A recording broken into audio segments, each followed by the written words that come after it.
আমার ছোট বোনের বর 2 ঘন্টা যাবত ওয়েট করতেছি, আসে না। তো হঠাৎ করে দেখি গাড়ির চেহারাটা দেখা গেছে। তো ছোট বোনের বরটা আসতেছে, আসার পরে গাড়ির গেটের সামনে ব্রেক করলো। ব্রেক করার পরে জামাই তো মুখ খুলেই না, একবার চেহারাই দেখায় না। জামাইয়ের খুব লজ্জা, অথচ কিন্তু খালাতো ভাই চাচাতো বোনের লজ্জায় এখনও মুখ খুলতেছে না, এটাই স্বাভাবিক। তার সাথে যে কুলদারা আছে তাদের অবস্থাটা দেখেন।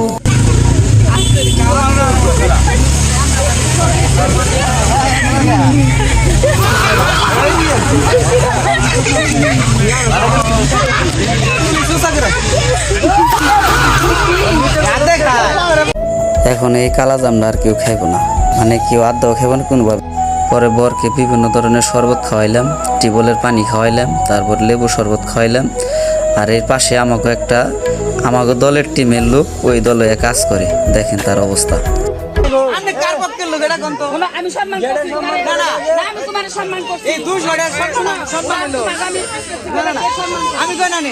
পরে আমার 200 টাকা দিয়ে টিকিটটা পেয়ে গেল, জামাই তো কাইড হালের টিকিট।